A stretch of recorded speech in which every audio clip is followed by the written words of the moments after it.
कहानी का नाम तेरा जाना। दो मंजिले मकान के ऊपरी फ्लोर में अपनी पैरालाइज्ड माँ के साथ अकेला बैठा आशीष खुद को बहुत ही असहाय महसूस कर रहा था। माँ सो रही थी, कमरा बिखरा पड़ा था। उसे अपनी तबीयत भी ठीक नहीं लग रही थी। सुबह के 11 बज चुके थे, पेट में अन्न का एक भी दाना नहीं गया था। ऐसे में उठकर नाश्ता बनाना आसान नहीं था।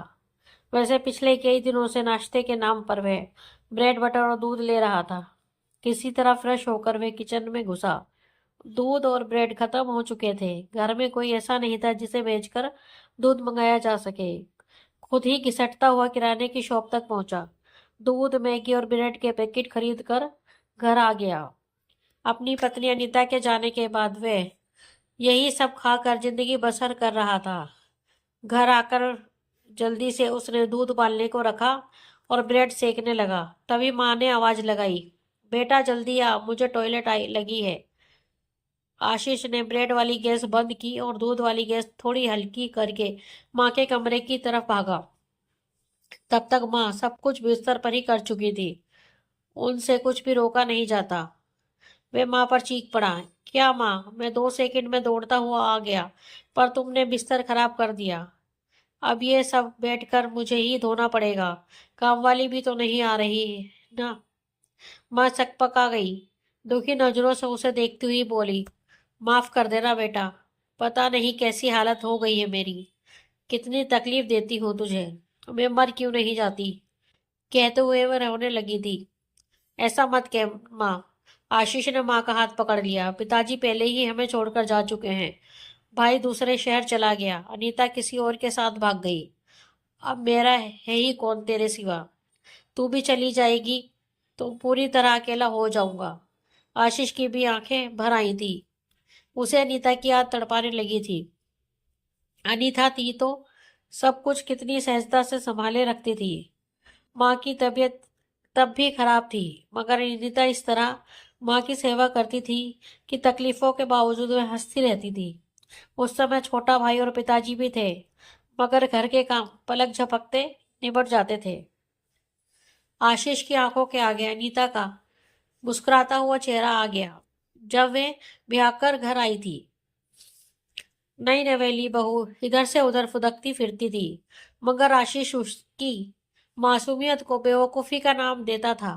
वक्त बेवक्त उसे छिड़कता रहता था। वे घर से एक भी कदम बाहर रख देती थी तो घर सिर पर उठा लेता था। उसकी सहेलियों तक से उसे मिलने नहीं देता था। समय के साथ चपल हिरनी सी अनीता पिंजरे में कैद बुलबुल जैसी गमगीन हो गई। हंसी के बजाय उसकी आंखों में पीड़ा झांकने लगी थी। फिर भी कोई शिकायत किए बिना वह पूरे दिन घर के कामों में लगी रहती। आज आशीष को याद आ रहा था वह दिन जब नित्या की मौजूदगी में एक बार उसे बुखार आ गया था। उस वक्त उनकी शादी को ज्यादा दिन नहीं हुए थे। तब अनीता पूरे दिन उसके हाथ पैरों की मालिश करती रहती थी। आशीष कभी अनीता से सिर दबाने को कहता, कभी कुछ खाने को मांगता, तो कभी पत्रिकाओं में से कहानियां पढ़कर सुनाने को कहता। हर समय अनीता को अपनी सेवा में लगाए रखता।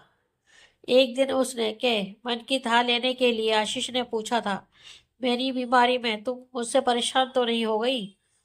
ज्यादा काम तो नहीं करा रहा हूं मैं? अनीता ने कुछ कहा नहीं, केवल मुस्कुरा भर दिया। तो आशीष ने उसे तुलसीदास का दोहा सुनाते हुए कहा था, धीरज धर्म मित्र अरु नारी, आपातकाल परखिए चारी। जानती हो इसका मतलब क्या है? नहीं तो आप बताइए क्या मतलब है? अनीता ने गोल गोल आंखें नचाते हुए पूछा तो आशीष ने समझाया, इसका मतलब है खराब समय में ही धीरज, धर्म मित्र और औरत की परीक्षा होती है। बुरे समय में पत्नी आपका साथ देती है या नहीं, ये देखना जरूरी है। इसी से पत्नी की परीक्षा होती है। अनीता के बारे में सोचते सोचते काफी समय तक आशीष यूं ही बैठा रहा। तभी उसे याद आया कि उसने गैस पर दूध चढ़ा रखा है। वह दौड़ते हुए किचन में घुसा तो देखा आधे से ज्यादा दूध जमीन पर बह गया था और बाकी जल चुका है। भगोना भी काला हो गया है। आशीष से पकड़कर बैठ गया। किचन की सफाई का काम बढ़ गया था। दूध भी फिर से लाना होगा। उधर माँ के बिस्तर की सफाई भी करनी थी। सब काम निपटाते निपटाते दोपहर के 2 बज गए। दूध के साथ ब्रेड खाते हुए आशीष को फिर से पुराने दिन याद आने लगे। अनीता को उसके लिए पिताजी ने पसंद किया था। वह खूबसूरत, पढ़ी लिखी और सुशील लड़की थी, जबकि आशीष कपड़ों का थोक विक्रेता था। घर में रुपये पैसों की कमी नहीं थी, फिर भी अनीता जॉब करना चाहती थी। वह इस बहाने खुली हवा में सांस लेना चाहती थी, मगर आशीष ने उसकी ये गुजारिश सिरे से नकार दी थी। आशीष को डर लगने लगा था कि अनीता यदि बाहर जाएगी या अपनी सहेलियों से मिलेगी तो वह उसे भड़काएगी। यही सोचकर उसने अनीता को जॉब करने या सहेलियों से मिलने पर पाबंदी लगा दी। एक दिन वह दुकान से जल्दी घर लौट आया। उसने देखा कि कपड़े प्रेस करते करते अनीता अपनी किसी सहेली से बातें कर रही है। आशीष दबे पांव आकर कमरे में दाखिल हुआ और बिस्तर पर बैठकर चुपके से अनीता की बातें सुनने लगा। वह अपनी सहेली से कह रही थी, मीना सच कहूँ तो कभी कभी दिल करता है इनको छोड़कर कहीं दूर चली जाऊं। कभी कभी बहुत परेशान करते हैं, मगर उस वक्त सुनैना दीदी का ख्याल आ जाता है।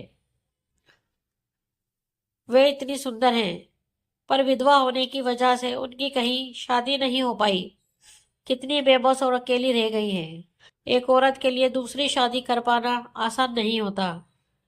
कभी मन गवा नहीं देता तो कभी समाज। एक बात बताओ मीना। अनीता की बात पूरी भी नहीं हुई थी कि आशीष चीख पड़ा, अनीता फोन रखो। मैं कहता हूँ फोन रखो। डर कर अनीता ने फोन रख दिया।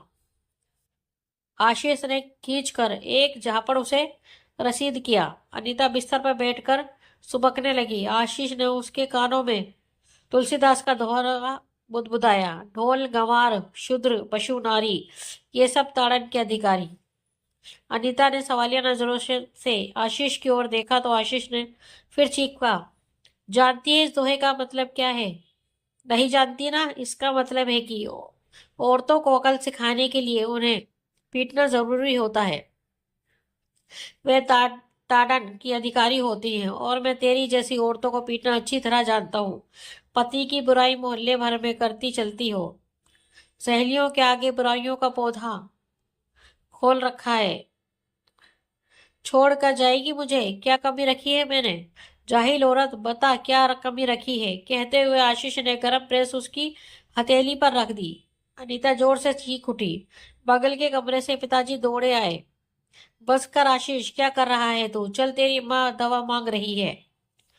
पिताजी आशीष को खींचते हुए ले गए। फिर अनीता देर तक नल के नीचे बहते पानी में हाथ रखी रोती रही। उस दिन अनीता के अंदर कुछ टूट गया था। ये चोट फिर कभी ठीक नहीं हुई। उस दिन के बाद अनीता ने अपनी सहेलियों से भी बातें करना छोड़ दिया। हंसना खिलखिलाना सब कुछ छूट गया। वे आशीष के सारे काम करती, मगर बिना एक शब्द मुंह से निकाले। रात में जब आशीष उसे अपनी तरफ खींचता तो उसे महसूस होता जैसे बहुत सारे बिच्छुओं ने एक साथ डंक मार दिया हो। पर वह बेबस थी। उसे कोई रास्ता नजर नहीं आ रहा था कि वह क्या करे। इस तरह जिंदगी के करीब 3 साल बीत गए। उन्हें कोई बच्चा नहीं हुआ था। अनीता वैसे भी बच्चे के पक्ष में नहीं थी। उसे लगता था कि इतने घुटन भरे माहौल में वह अपने बच्चे को कौन सी खुशी दे पाएगी। एक दिन वे शाम के समय सब्जी लेने बाजार गई थी। वहीं उसकी मुलाकात अपने सहपाठी नितिन से हुई। वह अपने भाई मुकेश के साथ सब्जी और फल खरीदने आया था। अनीता को देखते ही नितिन ने उसे पुकारा, कैसी हो अनीता, पहचाना मुझे? नितिन को देखकर अनीता का चेहरा खिल उठा। अरे कैसे नहीं पहचानूंगी, तुम तो कॉलेज के जान थे। पर तुम्हें पहचानना कठिन हो रहा है। कितनी मुरझा गई हो। सब ठीक तो है? चिंता भरे स्वर में नितिन ने पूछा तो अनीता ने सब कुछ बता दिया। ढांढस बंधाते हुए नितिन ने अनीता का परिचय अपने भाई से कराया। ये मेरा भाई है, यहीं पास में ही रहता है। बीवी से तलाक हो चुका है। बीवी बहुत रूखे स्वभाव की थी, जबकि ये बहुत कोमल हृदय का है। मैं तो जयपुर में रहता हूँ, मगर तुम्हें जब भी कोई समस्या आए तो मेरे भाई से बात कर सकती हो। ये तुम्हारा पूरा ख्याल रखेगा। इस छोटी सी मुलाकात में मुकेश ने अपना नंबर देते हुए हर मुश्किल घड़ी में साथ निभाने का वादा किया था। अनीता को जैसे एक आसरा मिल गया था। वैसे भी मुकेश उसे जिन निगाहों से देख रहा था, वे निगाहें घर आने के बाद भी उसका पीछा करती रही थी। अजीब सी कशिश थी उसकी निगाहों में। अनीता चाहकर भी मुकेश को भूल नहीं पा रही थी। करीब 4-5 दिन बीत गए। हमेशा की तरह अनीता अपने घर के कामों में व्यस्त थी कि तभी मुकेश का फोन आया। उसका नंबर अनीता ने सुधा नाम से सेव कर किया था। अनीता ने दौड़कर फोन उठाया। मुकेश की आवाज में एक सुरूर था। वैसे उसने अनीता का हालचाल पूछने के लिए फोन किया था, मगर उसके बात करने का अंदाज ऐसा था कि अनीता दो दिन 2 दिनों तक फिर से मुकेश के ख्यालों में गुम रही। इस बार उसी ने मुकेश को फोन किया। दोनों देर तक बातें करते रहे। हालचाल से बढ़कर अब जिंदगी के दूसरे पहलुओं पर भी बातें होने लगी थी। अब हर रोज दोपहर 2 से 3 बजे के बीच दोनों बातें करने लगे। दोनों ने अपनी अपनी फीलिंग शेयर की और फिर एक दिन एक दूसरे के साथ कहीं दूर भाग जाने की योजना भी बना डाली। अनीता के लिए फैसला लेना कठिन नहीं था। वह ऐसे भी आशीष से आज ही जा चुकी थी। आशीष ने जिस तरह से उसे मारा पीटा और गुलाम बनाकर रखा था, वह उसके जैसे स्वाभिमानी स्त्री के लिए असहनीय था। एक दिन आशीष के नाम एक चिट्ठी छोड़कर अनीता मुकेश के साथ भाग गई।